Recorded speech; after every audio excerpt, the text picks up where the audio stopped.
ഹിജാബ് ധരിക്കുന്നതിനെതിരെ ഇറാനിലെ സ്ത്രീകൾ തുടർച്ചയായി പ്രതിഷേധിച്ചുകൊണ്ടിരിക്കുകയാണ്. ഹിജാബ് ധരിക്കാത്ത സ്ത്രീകളെ ഇറാൻ ഭരണകൂടം രോഗികളായാണ് കണക്കാക്കുന്നത്. ഇതിനായി സർക്കാർ ക്ലിനിക്കുകൾ ആരംഭിക്കുമെന്നാണ് റിപ്പോർട്ട്.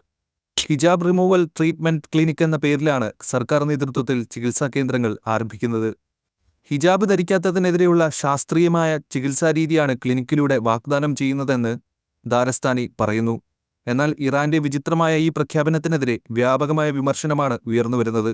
സ്ത്രീ സ്വാതന്ത്ര്യത്തെയും അവകാശങ്ങളെയും ഇല്ലായ്മ ചെയ്യാനാണ് ഇറാൻ ഭരണകൂടം ലക്ഷ്യമിടുന്നതെന്നാണ് വിമർശനം. ഇറാനിലെ സ്ത്രീകളെ അടിച്ചമർത്തുന്നതിന്റെ ഭാഗമായാണ് ദാരസ്ഥാനിയുടെ ലക്ഷ്യമെന്ന് വനിതാവകാശ പ്രവർത്തകർ വ്യക്തമാക്കുന്നു.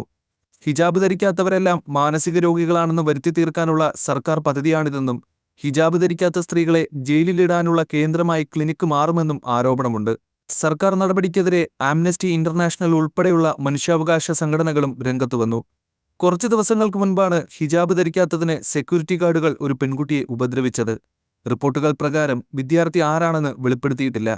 ടെഹ്റാനിലെ ഇസ്ലാമിക് ആസാദ് യൂണിവേഴ്സിറ്റിക്കുള്ളിൽ വെച്ച് ബാസിജ് അർദ്ധസൈനിക സേനാംഗങ്ങളാണ് ഉപദ്രവിച്ചത്. പെൺകുട്ടിയുടെ സ്കാർഫും വസ്ത്രങ്ങളും വലിച്ചു കീറിയെന്നാണ് പരാതി. ഇതിനെ തുടർന്ന് ഒരു വിദ്യാർത്ഥിനി സർവകലാശാല അങ്കണത്തിൽ വസ്ത്രമഴിച്ചു പ്രതിഷേധിച്ചു. അടിവസ്ത്രം മാത്രം ധരിച്ച് യൂണിവേഴ്സിറ്റിക്ക് പുറത്തിരുന്നു. ഇതിനെ തുടർന്ന് വിദ്യാർത്ഥിയെ മാനസികാരോഗ്യ കേന്ദ്രത്തിലേക്ക് മാറ്റിയതായി ഗാർഡിയൻ റിപ്പോർട്ട് ചെയ്യുന്നു. UK ആസ്ഥാനമായി പ്രവർത്തിക്കുന്ന ഇറാനിയൻ പത്രപ്രവർത്തക സിമ സബെറ്റ് ഇറാന്റെ ഈ നീക്കത്തെ ലജ്ജാകരമെന്നാണ് വിശേഷിപ്പിച്ചത്.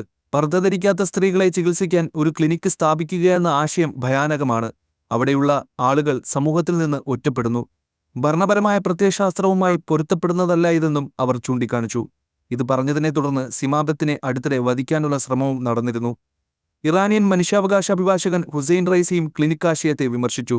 ഹിജാബ് ധരിക്കാൻ വിസമ്മതിക്കുന്ന സ്ത്രീകളെ ചികിത്സിക്കുന്ന ക്ലിനിക് ഇസ്ലാമികമോ ഇറാനിയൻ നിയമങ്ങളോ അല്ലെന്ന് അദ്ദേഹം പറഞ്ഞു. സദ്ഗുണങ്ങൾ പ്രോത്സാഹിപ്പിക്കുന്നതിനും ദുരാചാരങ്ങൾ തടയുന്നതിനും ഉത്തരവാദികളായ ടെഹ്റാൻ ആസ്ഥാനത്തുള്ള വനിതാ കുടുംബ വകുപ്പിൽ നിന്നാണ് ഈ പ്രസ്താവന വരുന്നുവെന്നത് ആശങ്കയുണർത്തുന്നുവെന്ന് റൈസി പറഞ്ഞു.